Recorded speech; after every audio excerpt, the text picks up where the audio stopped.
Namaste. Wow, so many people are online already. Namaste, Sridevi Garu.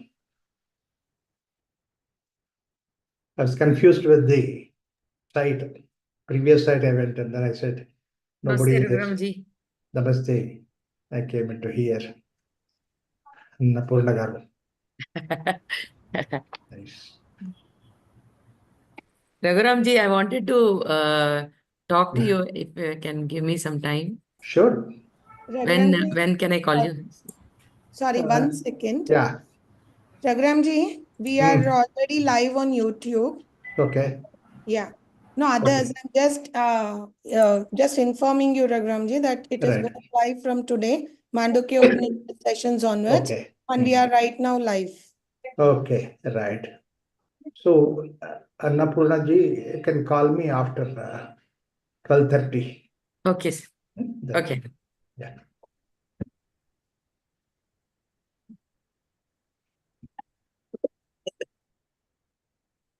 ॐ सहना भवतु सहनौ भुनक्तु सह वीर्यङ्करवावहै तेजस्विनावधीतमस्तु मा विद्विषावहैः ॐ शान्ति शान्ति शान्तिः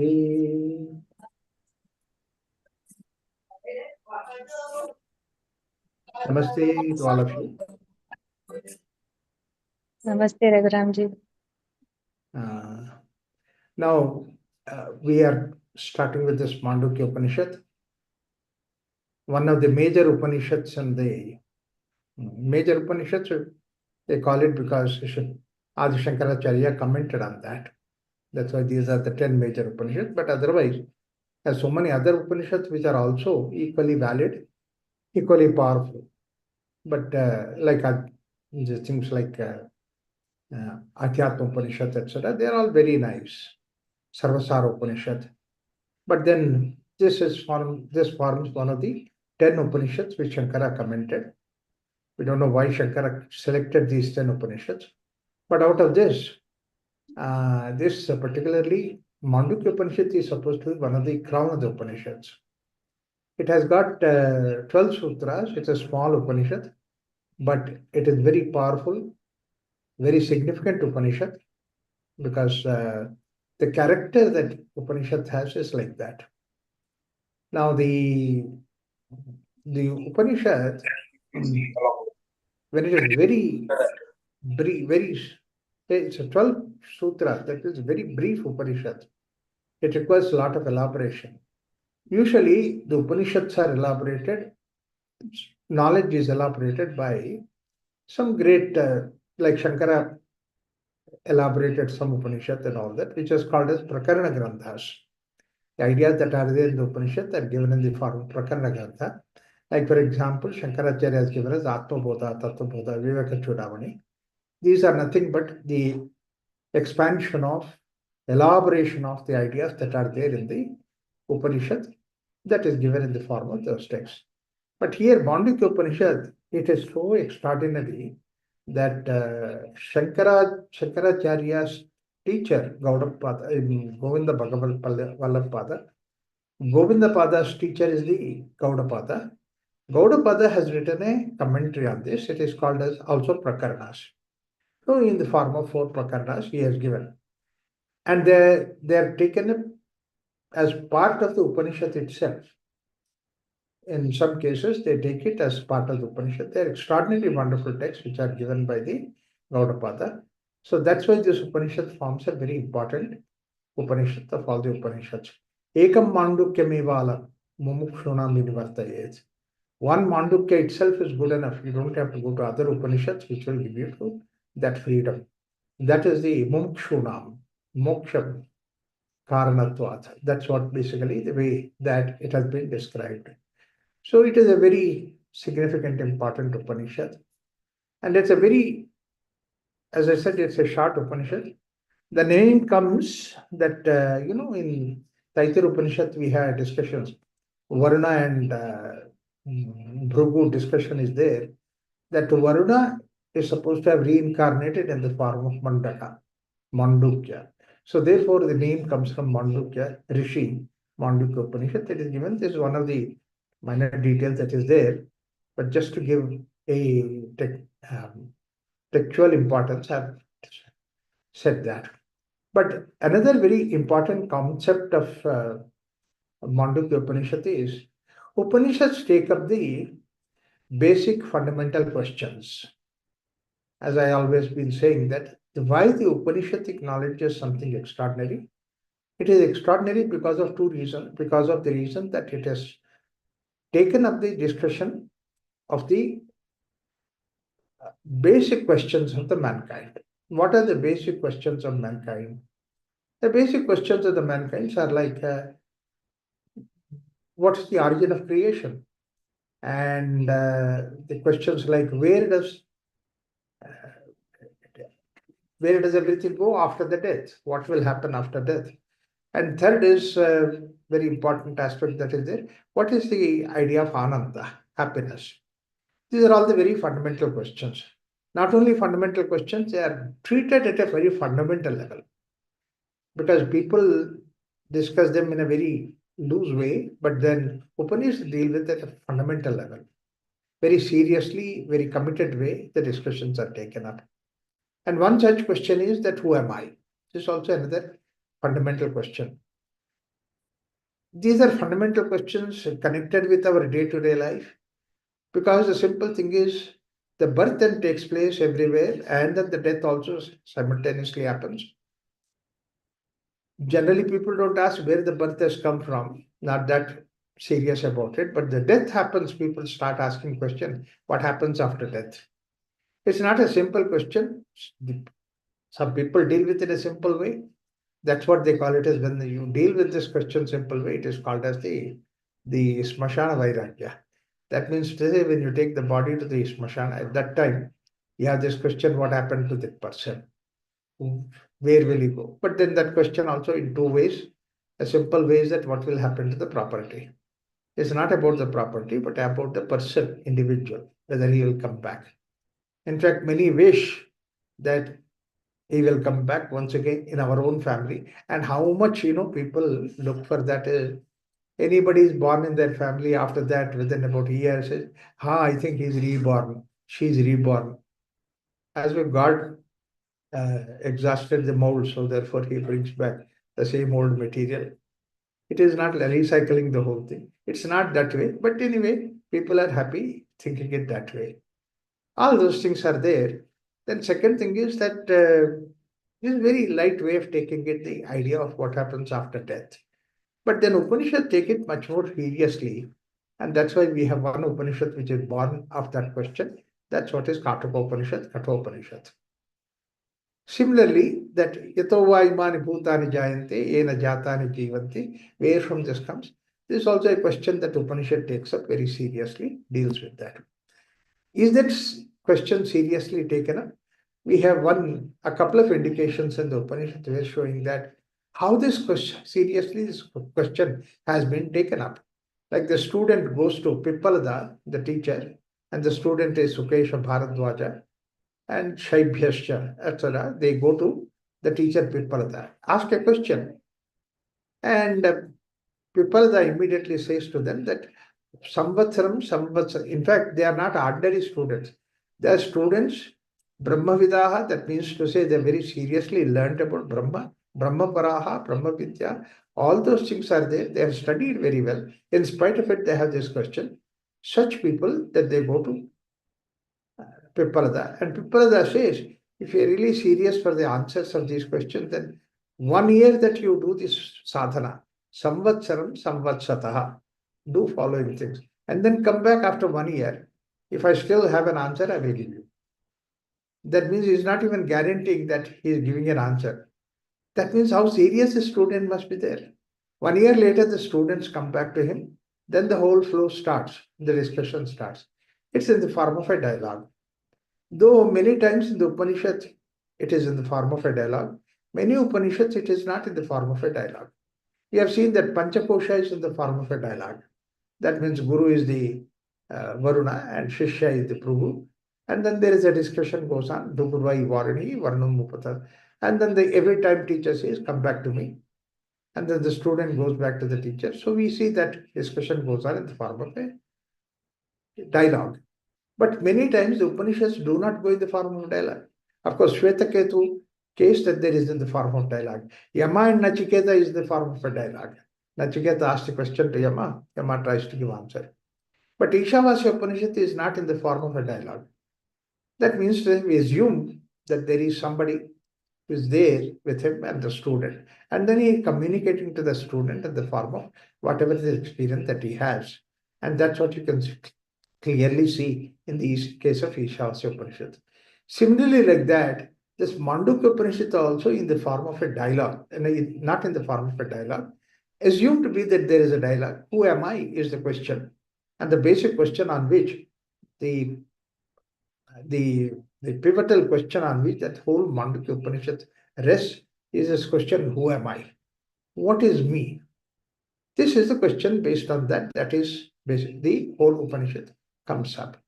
It's a very fundamental question, very important question, but very neglected question also. That we always use this I all the time, morning to night, beginning to the end, whole life long. We say this I, all that, but we have never inquired who is this I? What is the experience called as I? So, therefore, this forms another very fundamental question Upanishad takes up. So, and now this another very important aspect is that earlier also I said, but now also I will give the idea that it is somebody's experience he's communicating. That means to say it must be your experience. When you say that we are experiencing this I have seen it. I saw with my own eyes. I came walking. We say all these things. That means to say it is my experience. That means to say I am experiencing all these things, what I'm saying. The same way that when I say them, all these experiences, behind this I is there, it's also part of an experience. So what is this experience that you have? So can you take out from this experience itself, derive from this experience itself, who is this I? Anubhavamiti Shastram Nanyatha. A Shastra gives you some idea which is never there in your experience, then it is not even a Shastra. If I say that I will give a Shastra about somewhere in Angaraka Graha, there is a human being who is 9 feet tall, this, that, and all that. You have never seen, I have never seen it, somebody has that like that. So we just simply take it. No, it means nothing to us. We can't use it in any sense. That's also another thing. Anubhavam Shastram. Another thing is Shastra Prayojakatvam Namandopi Pravartate. If it is no use, then why somebody has to talk about it? It's of no use. So therefore, if I tell you about some fruit, something like that, which I have no idea, you have no idea, then where is the question of a conversation? So naturally, the conversation will not take place when it is not put to experience. So therefore, it is based on experience. And it's not any some esoteric experience, like for example, somebody goes to some meditation, some stage, something like that, and he experiences something. Now, if it is experience, then it is left to him.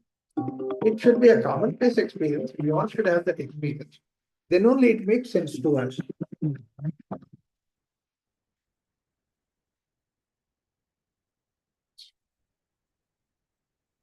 the Vedanta class now.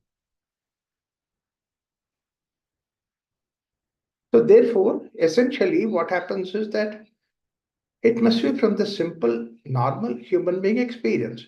Because many times I come across people coming with that kind of proposal that an experience which is normal man's experience, and somebody very special experience. Yesterday itself, somebody came to me and said he had such an experience of directly he was in touch with Atma, he is conversing with Atma.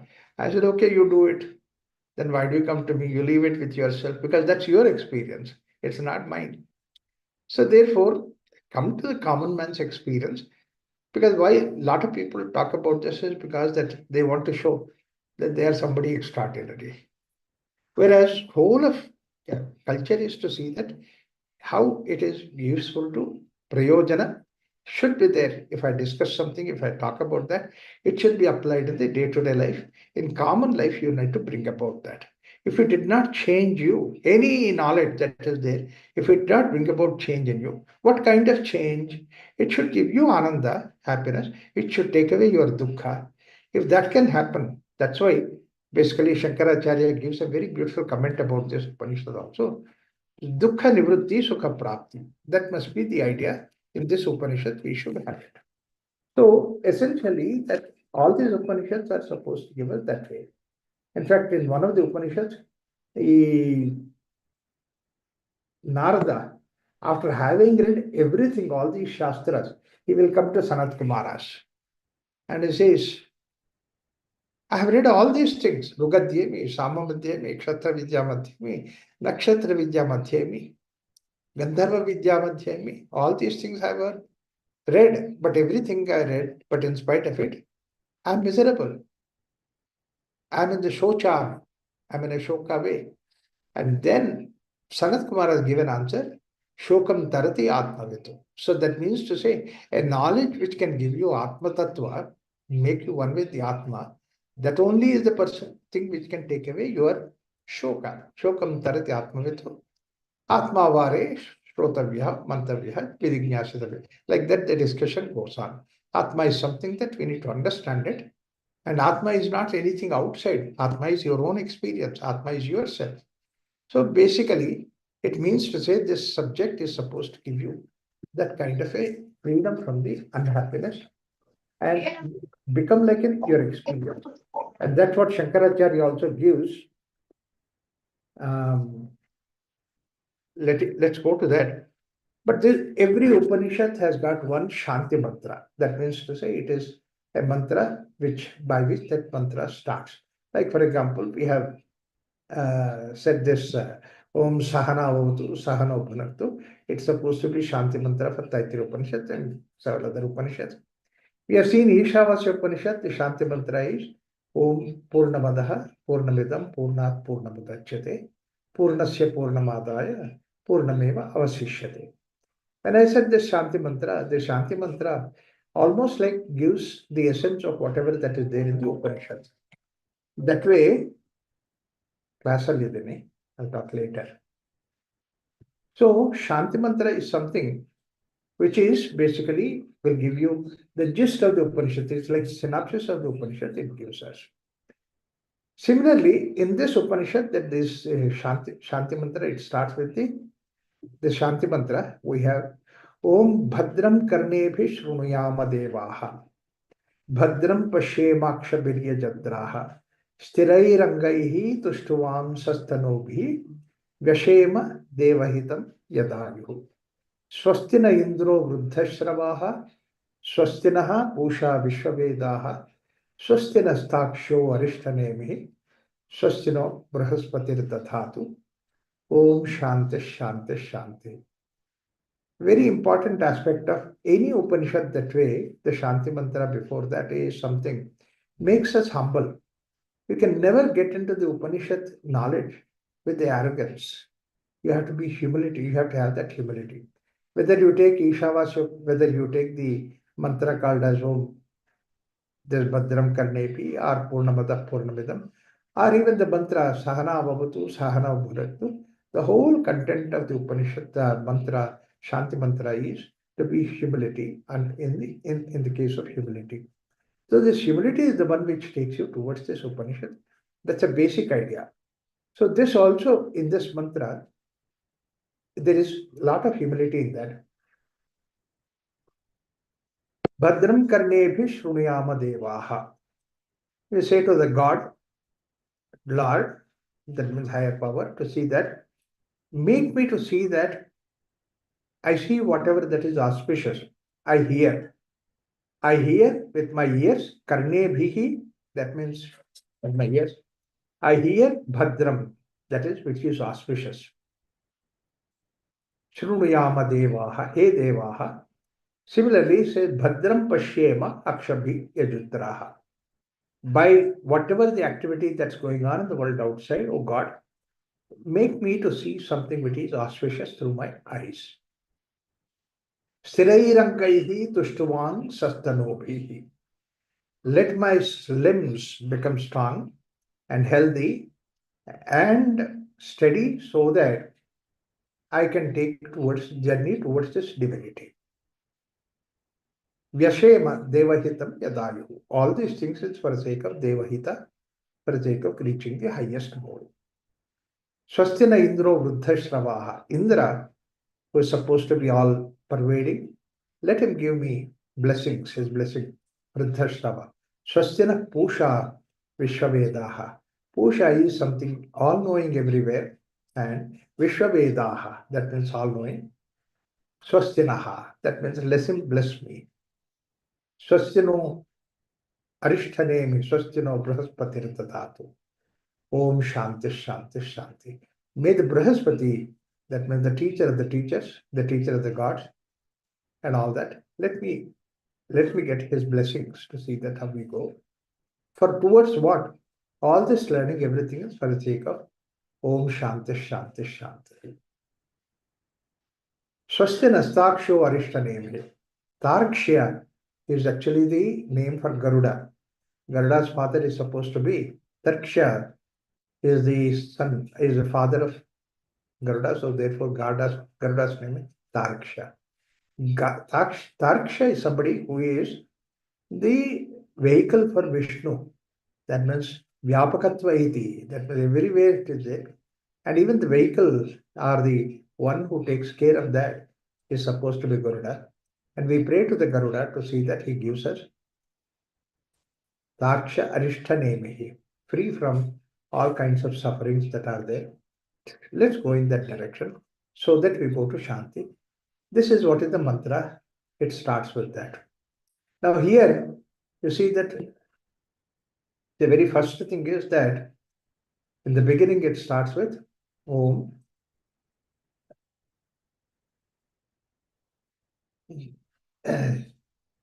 Bhadram Karne Vishnunuyama Devaha. He calls about the hearing of all the five senses that are there. He calls it as hearing. So now you know that the whole creation is made out of these Panchabhutas. Prithvi, Apah, Tejo, Vayu, Akasha. This is going from the gross to the subtle. Prithvi, Apaha, Tejaha, Vayu, Akasha. But going from the Akasha downwards, it is Prithvi is the last one. So therefore, if you look at that way, the Prithvi to Akasha is journey towards the spirituality, towards the Brahman. Whereas the Akasha to Prithvi, when you comes before Akasha, is the consciousness, Brahman, and from there we come down. First thing comes is the Akasha. So that means to say, the consciousness which is becoming individual self, that's what is the right. And this individual self has become, first of all, Akasha, then it becomes like Vayu, Tejas, and then it comes to Prithvi is the last one. Prithivyam Oshadeha. This is what even Taittiriya Upanishad also is. Tasman Atmana Akasha Sambhutaha. Atma becomes Akasha. Akashad Vayuhu. Vayo Ragnihi. Agne Rapaha. Apya Prithvi. Prithivyam Oshadeha. Tasmat Annamaya Rasamayat. Prithivyam Annaha. Annad Rasamaya. Like that it goes on. The creation is that way. Now when we look at this way, that Atma becomes Akasha. First thing is Akasha. And beauty thing about the Akasha is that the very name of Akasha comes as Yatra Akasha iti that Akasha. What? It gives room for everything. The beauty of Akasha is that space. I don't know in English how the language is. Akasha is that which takes, you keep it in the space, anything. The space is not replaced. The space is not displaced. Space itself becomes that. Like for example, I occupy something in the space. The space is not the room The space will not come out of the room and say that that is part of my room, that object is there, that's why I'm outside. It is not like that. It becomes that object, but the moment object goes there, goes away, and the space is still there. The space is that which can accommodate everything. This is aspect of that means there is a total freedom.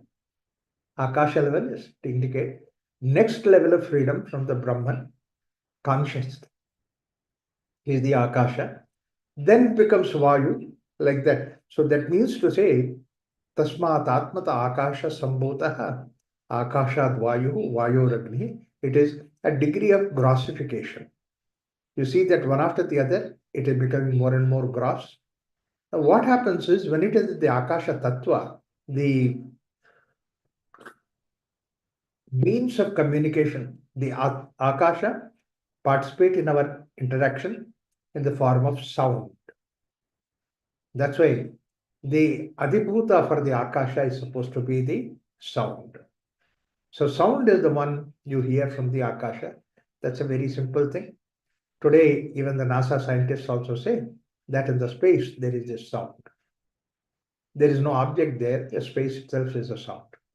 The second thing is Akashad Vayu. When the Vayu comes, it has got two components. One is a sound, that is Shabda, and the other is Sparsha. So then, next is Akashad Vayu, Vayoragnihi. So that means one after the other, the things will come. So first thing that comes is supposed to be the sound. So that's why the organ for the sound is our ear. And the hearing process is what is called as Shrunuva. Shrunvante. Shrunu is something. Therefore, in that mantra, the first thing that Brahman we come to, respect is given to Bhadram Karnebhi Shrunuyama Devaha. The Shrunu, hearing comes but much before. But actually, when we see that, what we see is more powerful than what we hear. In fact, it is said that your eyes almost occupy 70% of your perception, knowledge, and remaining 30% is shared in the other senses. Because what you see gives the contour, gives the color, gives the texture, all these things it gives, whereas ear cannot give us. So, but then he says the ear to be the much more predominant than the seeing. The seeing comes much later. Why the Upanishad gives like that? There is reason. In fact, that very simple idea that ear hearing, Shrunuyama Devaha comes first. And that's what is basically the way forms the basis for this Upanishad. The starting of the Upanishad comes with that idea.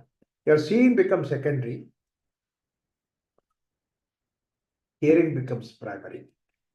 We'll come to that when we go into the Upanishad. So it's not a very simple Upanishad mantra, Shanti mantra, which says that Bhadram Karne Vishnuyama Devaha. But then it has got very deep sense, and that deeper sense that is there conveyed in the Upanishad is the one which results into this particular Upanishad journey. So before we go to the Upanishads, we have one thing is that for the question, who am I? It's based on our experience. Experience is the same, basically thing. That's why we say that I am. I see, I hear. All the time we use this I. But who is this I? We don't know about that. So inquiry into this I is what is the basic thing that comes in this particular Upanishad.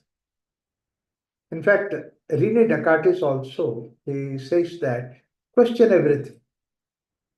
So therefore he says that you don't doubt everything or question everything. Let's put it that way.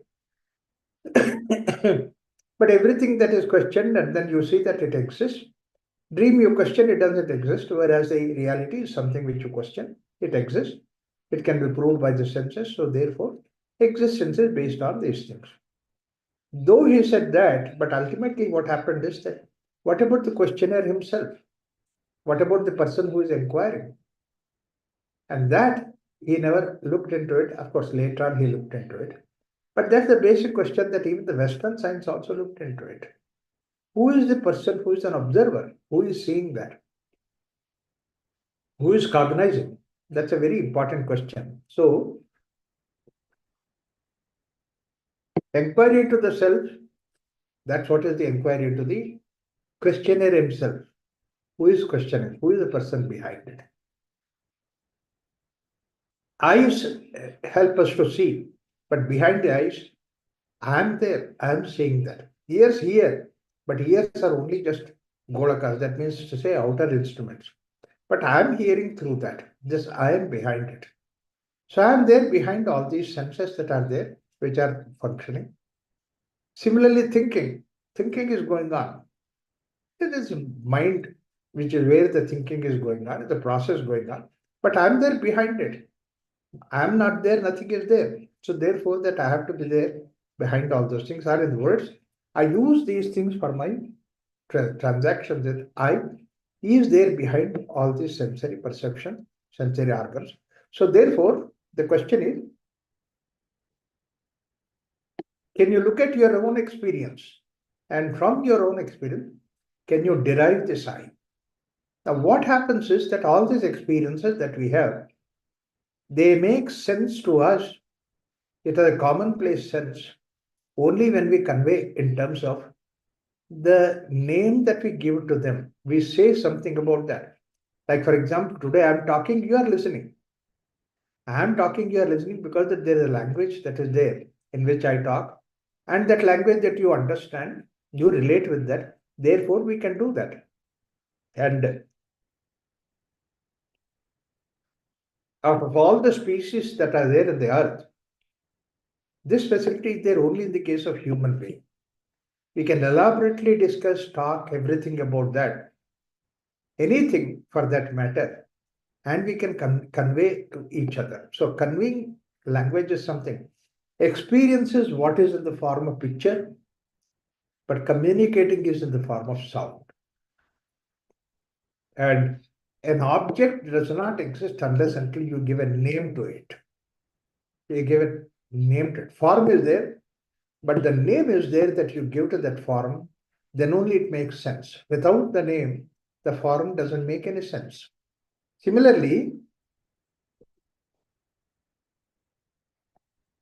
a word which does not make any convert itself into any form does not exist at all. Like I tell a word which has no, I say the form does not exist. Then where is the question of that name? Where is the question of that word? So word makes no sense unless it has a form. So these are the things which are absolutely interconnected with each other. So that is very important aspect of this particular Upanishad. We have both these things connected, interconnected with them.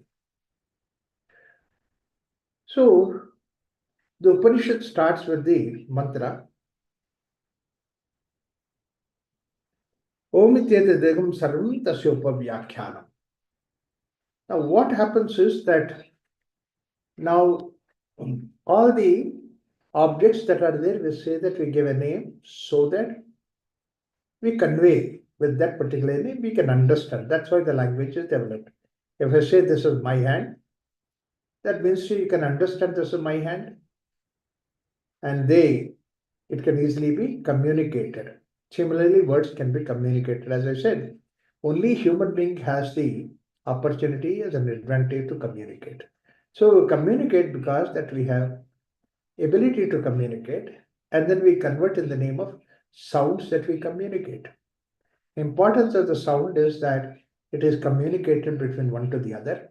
But then the moment that I communicate in the form of words, but it doesn't stay with you in the form of word, it gets immediately converted into an object within you. You find the object that's there within you. Simple thing is when I say Matradevo Bhava, mother is God. I might think in my mind about my mother, but at the same time, the very mantra will suggest you about your own mother. You think of your own mother. God is great when we say, it is my God is great, and you think of your God is great. It's your own, the convening, the rupa that you are familiar with, it converts into that rupa that you are. That is what is the power of these words. Words, they convey about a particular object, but at the same time, It also gives you the freedom within that particular object to see that you can connect to the object of your choice. So these are various things that are there about these words. And there is a, but all right. Idam sat. Now, various objects that we give the names, they are there. Like, for example, including celestial object. This is the sun, this is the moon, and these are all the planets. These are the stars. Such big celestial objects also, we give the names for that. Alpha Ursa Minoris is the name that you are given. Many people it doesn't make sense, but a lot of people it makes sense. People who are into the field of that. So like that, it makes sense for them. So that means basically this. But when you give the name, you are always creating a boundary for that. You see, that means you're creating a boundary for an object. What is other than that is not what it is. See, that also is there. Like, for example, when I say pen, there may be 10 objects that are there. When I say pen, it's not kerchief, it's not the box, it's not this, it's not that. But it means only pen. That means it eliminates a lot of things, includes only one thing. Any name that you give actually eliminates lots of things. Selects only one thing, or select only few things, eliminates a lot of other things. So that's what when we give a name, it includes certain thing but excludes a lot of things. So that's what is the property of giving a name. Like wife comes back from the mall and the husband looks at the card, says, so many things you bought. Husband says, wife replies to him, look back into the shop, how many things I left behind. I did not shop. See, there are a lot of things I excluded. I only selected few things, that's all. And for that you are making a big deal.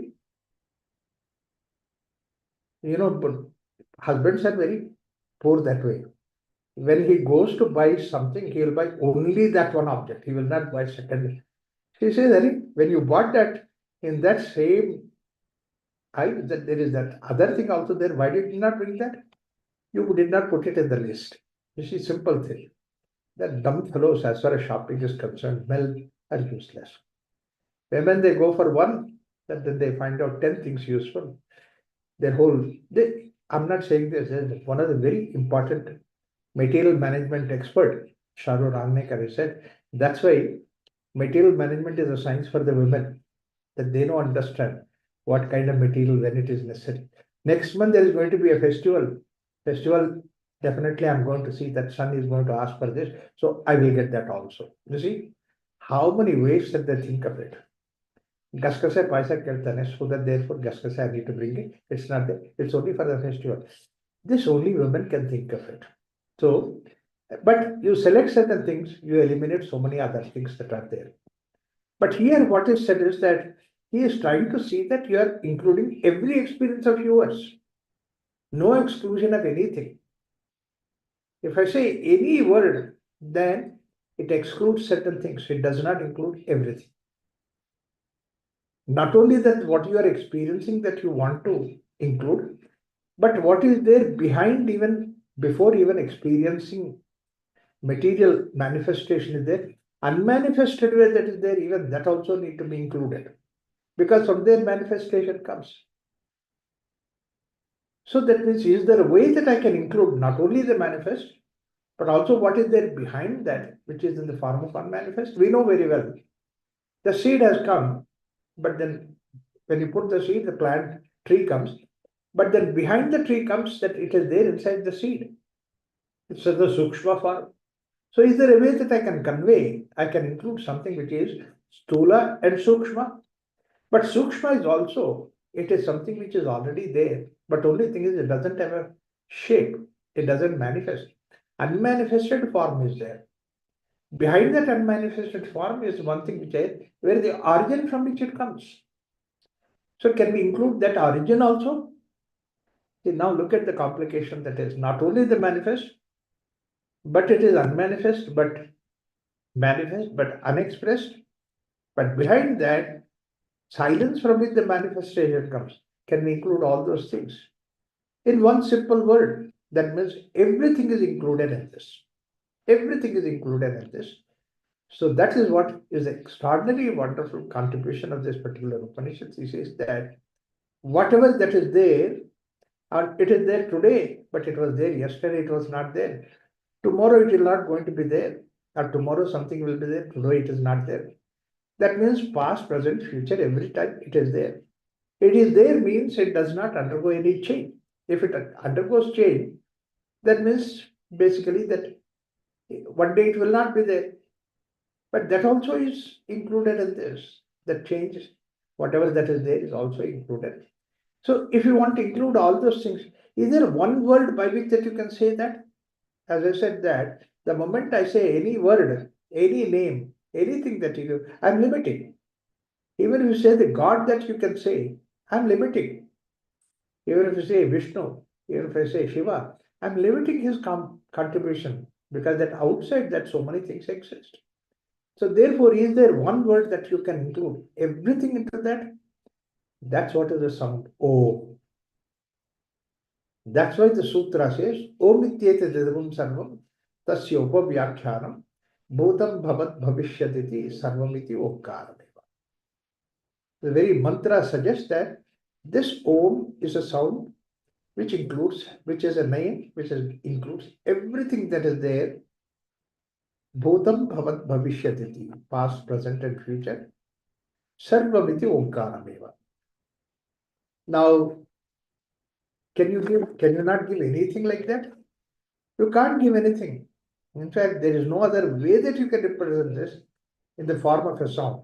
Because sound is the way that we communicate. That's why Bhadram Karne Bhevi. You have to use a sound means to communicate. And that's the only means that you can communicate. There is no other means to communicate. Anything that you would like to communicate, it is in the form of a sound that you have to do it. So that's what Shankaracharya gives a commentary on that. Tatra prayojanatvat. Now what happens is that dheya, what is the prayojana of this? Prayojana is that dheya, that means to say, I have a intention to communicate to you. Like for example, I have seen something, a mango fruit, and I have to communicate you to this is mango fruit. Dheya is to communicate about mango fruit. Adheya is to communicate about a color. Adheya is to communicate about a relationship. Like somebody, you see that, and he is my brother, he is my sister, she is my somebody. So that means to say the relationship. So all these things, dheya, my dheya is there, for that I communicate. So there is a dheya. Dheya is to communicate, understand that. But then for communicating that, I need to have a word. Therefore, I chose a word saying that is my brother. Now, dheya is to introduce my brother, but the word brother is the way is you can communicate with that. Parmananda Shishya story is there where he says to his Shishya, be careful. Whoever comes to the house, you have to take care of nicely because by the time I come back home, they should feel comfortable. So therefore, you should not confuse them. So anybody comes, you ask them that, sit down, your family, you're married. And what about children? This, that, you make an inquiry, make their life comfortable. A lady comes and then he asks, the Shishya makes her life comfortable, sit down, give water and all that. Are you married? She said, I'm not married. Then immediately a question he asked, how many children you have? That means you should have connection with these things. So therefore, essentially that the relationship communication is to see that how dheya is to convey, but then dana is what I give it to it. Not me, but the whole mankind has given it. So we are given name to it. Earth means something that we give an idea, dana. And then earth means what? Dheya is there. Mango, dheya is mango, but the word dana, we have given it as the mango. Or in any language that we give. We have umpteen number of languages in this whole universe to communicate these things. So abhidana, abhidheya, and these two things are inseparable. They cannot be separated. They mean the same thing. But of course, over a period of time, we have lost that connection. And like, for example, there is one time, 100 years ago, mouse means something. But whereas after the computers have come, mouse means something different. Open the window means something different. Now open the window is something different. Over a period of time, things change. But dana, dhyaya is something which is supposed to become. So, like that, I want to represent the whole creation, everything, abhidana and abhidheya. And what is the dana that I've given, or what is the word that I used for that, is Om. That's why tatra prayojakatvat abhidana Vyanjakatvena abhidheya sambandham shastram. Abhidheya, that means to say, what is the purpose? Shastram paramparyena vishishta sambandhadi abhidheya prayojanavat bhavati. So therefore, this prayer, abhidana, abhidheya, are established. I'm not saying anything which is not established. That's why this Upanishad, Mandukya Upanishad, Rishi says that this is already existing. Prayojanavat bhavati. Kim purastat prayojanamiti uchyata. All right. Why then you are referring to this prayojana? What is the kind of prayojana? Now here he comes out with a very beautiful idea. That means to say this idea of Om is something right from the creation in this particular culture. It has already been established. Om. And I'm talking about that Om. And what is the prayojana? He says, Dukkhartasyeva roga niviruttauhu, rogartasyeva roga niviruttauhu, swasthata tatha. Right, the way that somebody who has got roga, that means sickness, from him to come out of the roga, that I have to give them medicine. Similarly, like that, dukkhatmaskasya atmanaha dvaita prapanchopashame swasthaya advaita bhavana prayojana. Now, advaita bhavana, and then that is from that out of which dukkha. Dukkha is always created because of the not having connection between these two. See, the duality, in that duality, that means we think that something is different and something is different. For eternally that they are different. Therefore, basically, dukkha is created. So therefore, just like the way for the roga, to come out of the roga, that bheshajam, that means to say, the medicine is necessary. Similarly, this Adhyatma Shastra, that means to say this knowledge of the self, knowledge of the ego, knowledge of the I is something which is useful for removing your dukkha. Dukkhartasya idam Adhyatma Shastra. That's why we have the references. I said the reference earlier that the Narada goes to Sanat Kumara, says that I'm suffering. So please bring me out of this suffering. And then he says that the only way that you can come out of suffering, that is Shokam Dharati Atmavitu, by knowing about Atma. So therefore, this whole concept of Atman, or the understanding of the self, is coming for actually to remove that you are suffering. You will see that as you proceed, how this Upanishad opens up to say that you can come out of your suffering by this particular thing. Similarly, we have another Upanishad where Atma has been emphasized as something which can remove your dukkha and it will bring about sukha. Is the one which is given by the discussion between the Yajnavalkya and Maitreyi. And Yajnavalkya, he wanted to give his wealth divide between both the wives. He says, come on, you take this material. And he gives to Katyayani and Maitreyi. And Maitreyi asks Yajnavalkya, why are you giving all these things? And what are you doing? I gave up all these things, I'm going out. Where are you going out? I said, I'm going out for the sake of happiness. Permanent happiness, I'm going. And she laughs. She says, what? Do you think that I'm a fool? What? You see that if there is no happiness in the material that you have, therefore you are giving up and going away. Do you mean to say that I should hold on to this material? I'll go with you. Why did you think of me that I'm so stupid that I can't understand why you are going? That's what she says very beautifully, that Vittena asha nasti, in the Vitta, in the material that you have, there is no hope. There's no hope of getting happiness. Vittena asha nasti, then such a thing, why do you give it to me? He follows him. So therefore, essentially what happens is that many number of times that this Upanishad say, this whole knowledge of self is something which take you away from your misery. So, in fact, that's what is the idea in Bhagavad Gita. Also, Krishna gives a Sthita Prajna Lakshana. Is somebody who is free from dukkha.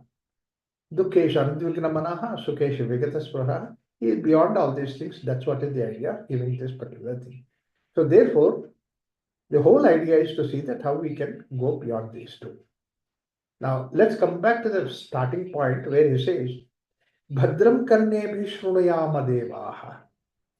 Let us try to see now. Let us hear what is Bhadram, auspicious. You see, this auspicious word is something which is extraordinary. It's often people translate it as we hear only good, we don't hear bad. We only hear something which is moral, we don't hear something immoral. Actually, there is no this division. Moral is there because that there is immorality. Good is there because that there is bad. Many times what happens is the bad is one thing which is protecting the good also. Like for example, bitter skin outside an orange fruit is actually protecting the orange between. So that means both these things are coexisting. You cannot say that you would like to have an orange crop only with the fruit, no skin outside. It cannot be possible. Similarly, you would like to have whole coconut without the shell of coconut that is there. In fact, that hard shell that is there, and that's what is protecting the coconut water inside. So both these things exist. So Bhadram Karnebhi is not question of whether it is only the good, not bad. It is nothing like that. The world is with both these things that are there. When you write it on the with a white chalk, we need to have a blackboard in the background. Only thing is that the chalk that we write, the white that we write, should be so beautiful, so attractive that we don't see the black behind it. But otherwise, blackboard is there behind it. But then, in what way this particular thing, Bhadram, Karnevi Shrunuyama Devaha, it says that it's neither good nor bad, nor the black nor the white. It is not the question of one opposite to the other, neither the day nor night. But what is that? It's something which are the pair of opposites, which does not have the pair of opposite. That's what is Bhadram. Auspicious is something that anything that comes can be converted to, can I look at the auspiciousness about that? Something which is rising my platform above the level of both the pairs of opposite. I'll just recollect one small little incident that, there are so many yoga teachers, girls, who have taken the girls and boys who have taken the name of Sanskrit names. They ask for, you would like to have Sanskrit names? No, even before that also, let me give the background behind it. So we went for an outing where all of us, we are sitting, and then casually then I started asking, what's your name? The girl told her name. I asked, what's the name? What's the meaning of that? Then she said, I don't know. Another girl, she said some name. It may be early morning. Another boy said, I don't know the name. But see, but then they got irritated. Yes, nobody asked the meaning of the name of the word. You are asking for the first time. I think we should have some meaning and feeling for the name. Should be emotional. Why?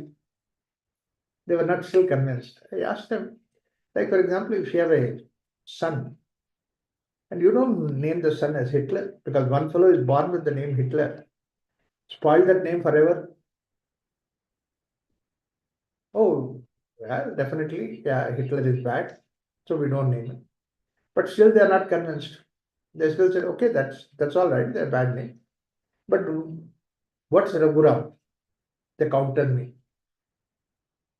I said, if you have patience, listen, I can give 1 hour talk, half an hour talk on that. Wow. I said it brief. I said about 10-15 minutes about that. They said, how wonderful the name. I said, every Sanskrit name has got such wonderful meaning behind it. Oh, Then they started thinking about them within themselves, these Turkish people, in their language. They said, we don't have such wonderful names in Turkish language. I said, let's also have Sanskrit name. But who will give us? We'll ask Raghuram. Then they came to me and asked me, would you give the name Sanskrit name, sir? I said, no. Why? I told you, the name has such wonderful meaning, feeling, and some great people had that name. If I give you that name, you behave a different way, then people will blame me who gave you the name. So therefore it comes to me. Then they said, not only you give us a name, that we behave according to the name, you have to explain about that name. I started giving names, more than about 150 names that I have given to the various people. They even till today they're very happy about those names. And one such girl from that group, she wrote me some reply for my WhatsApp group. And she wrote very nicely, and then it was a very beautiful message. Below her, I said, commented saying that this comment is very nice. I don't know which country you belong to, but your name is Indian name. So, but the way that you have written doesn't look like that you are an Indian. He confessed saying that I'm not an Indian, I'm a Turkish girl. And then this is a Sanskrit name. I said, who gave you that name? She said, you gave me the name. Wow. And she said, I like this name very much. I always cherish this name every day. I remember that. What do you mean by that?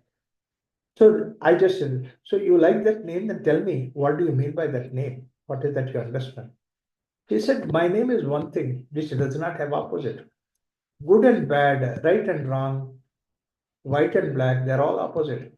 Similarly, like that, Pavitra, Apavitra is the name. Whereas my name is Pavana. Pavana in Sanskrit does not have anything opposite to it. So that's why I really love my name. See, look at that one particular name can change the whole perception. So that's why it doesn't have anything which is opposite to it. So can I have something which is opposite, which has no opposite to that? And that's what is the name, Abhidana Abhideyatvat. There is no opposite behind this because that it has to include everything. The moment I say that it include everything, it doesn't have anything other than that. So once it is included, if it emotionally that is included, where is the question of opposite to me? Or where is the question of against me? So therefore, dukkha idam adhyatma shastram. Adhyatma shastra is a freedom from dukkha. That's what it gives. That's why we have this Om ityeta ridagum sarvam tasyopo vyakhyanam bhutam bhavat bhavishyatiti. Now, bhutam bhavat bhavishyatiti is something past, present, future. That means description in the past is something different.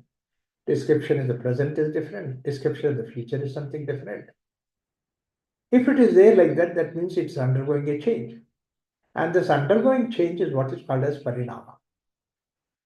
If there is a parinama, whatever has this parinama also will have a death. That means one day it will go away. It will not exist anymore. And that's what our life is. You see, look at our life. It undergoes that change. Jayate, vardhate, uparamate, apakshiyate, mriyate. That means today we grow and we multiply and then again we die. Whatever that is born has to undergo death. Jatasya dhruva mrityu, Bhagavad Gita also says. So that means it's a past, present, future is always there. When you look at yourself also that you are a child, you are an adolescent, adult, old age, and then death. We see that all these things are happening. But what he says is that I'm talking about something which is past, present, future. It's the same thing. That means it does not undergo any change. That means there is no parinama in that. What does not have a parinama, I'm talking about it. I'm not talking about something which has a parinama. Now, eliminate all those things which are having the parinama. It's a local existence. Sometimes it is there, sometimes it is not there. Whereas something which is past, present, future, when you look at the whole thing, that's what is Om. So, Om ityetadidam sarvam tasyopa vyakhyanam bhutam bhavat bhavishyatiti. Whatever that is past, present and future, everything is Om. Wonderful. Very nice. Very good. But then why he chose Om? Why did he not choose anything else? Now let's go back to the basic mantra which says that Bhadram Karnebhi Shrumayama Devaha. It's about the sound. It's about the sound that we gave, we produced. Not only that we produce, the whole world is nothing but the sound. That's what Spandana Matrameva Jagat, Yoga Vasishta says that. Jagat is nothing but the Spandana. Spandana is the name.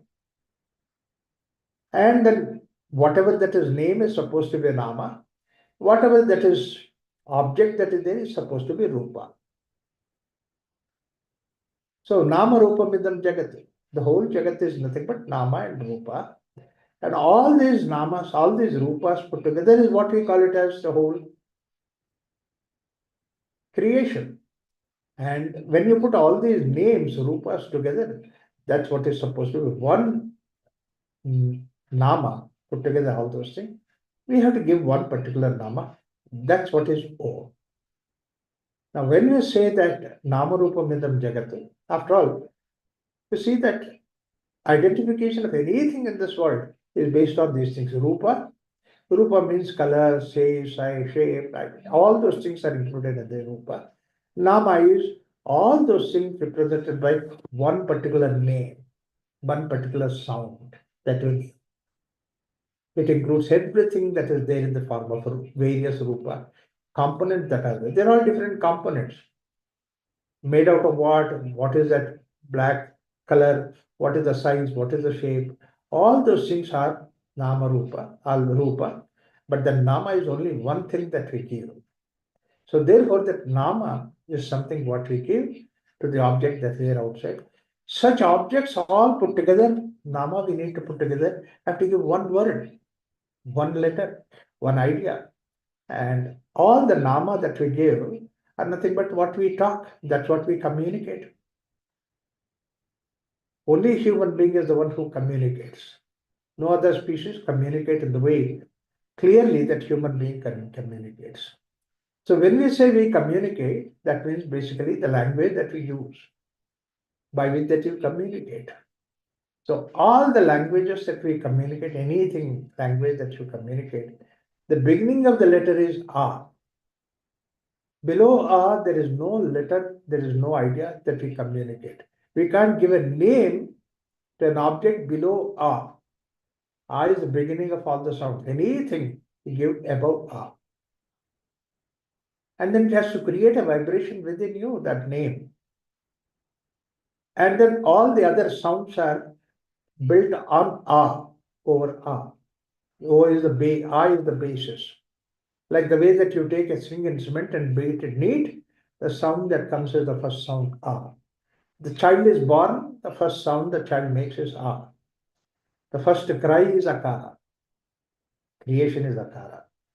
All the other sounds are the modifications on this.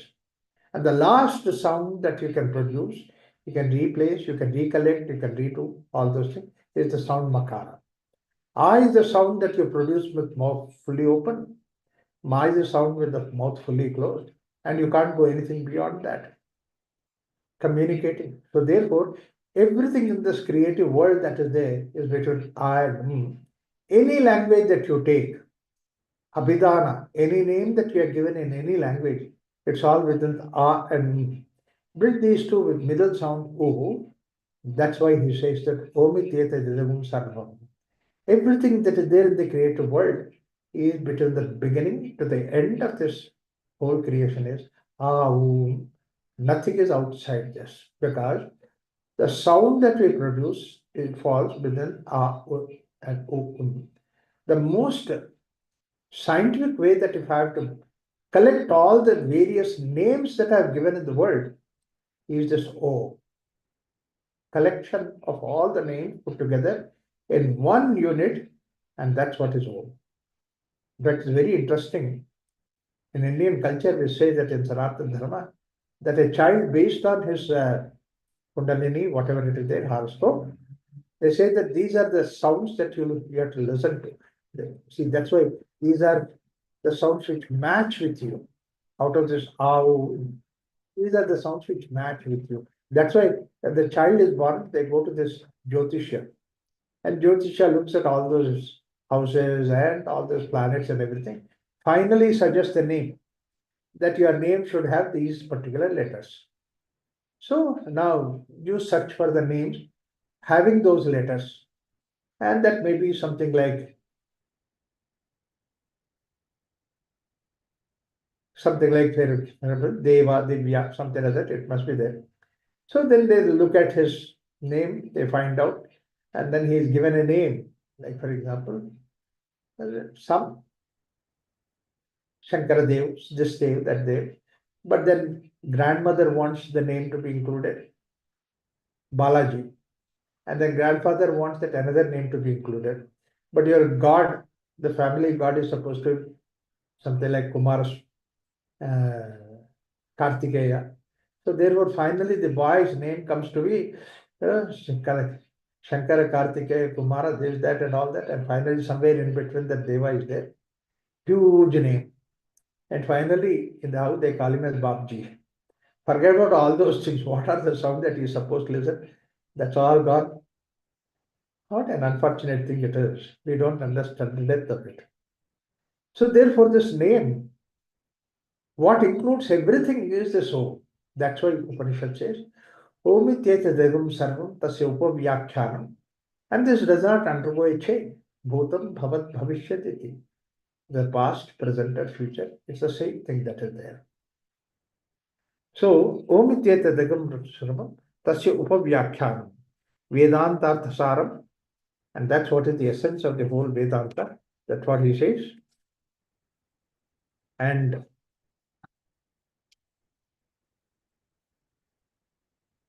now, out of this Omkara Tattva, how are we going to go to the Atmasthiti? Bhutam Bhavat Bhashvise Sarvamiti Omkarameva. Yatra Anyat Trikala Tadapi Omkarameva. The first mantra completion is Yatra Anyat Trikala. Beyond all these three kalas, Anyat Trikala Tadapi Omkarameva. That's also part of the Om. Now, this particular sentence makes it complicated. Until now, it was fine. Yes, everything is included in Om, and so far it is okay. And that we can relate with our experience also.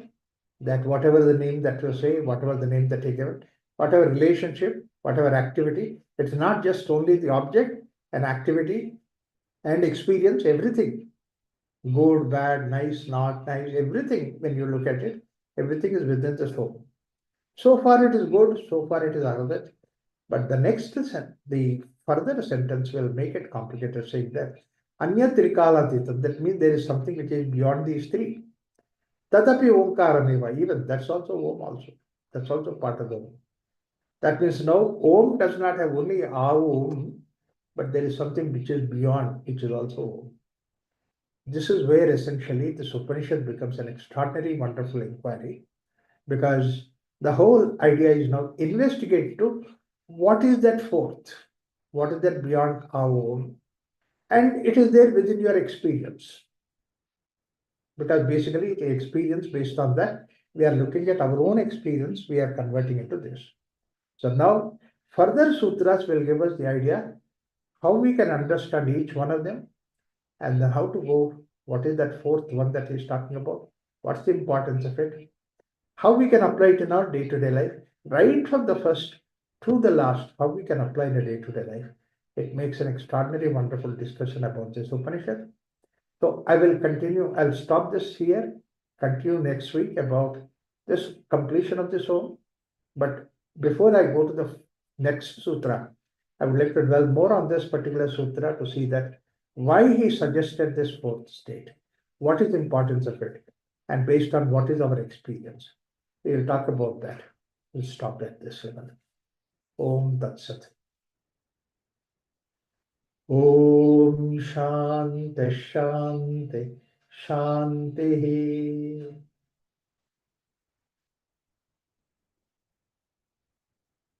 Any questions, anything? Or can ask me next week to start with. That's also fine. Raghuramji, I have a question. Yeah. You spoke about the Akash Tattva being next to this consciousness. Yeah, So is that why we call fasting and upvas? right. Yes. Upavasa fasting are the idea of emptiness that we talk about. Silence we talk about. It's all Akashatva. So So from there the sun comes. Yeah. during fasting, then we are closer to the Yes. conscious, Self. to the Self. Closer to consciousness. Closer to self. Thank Mm.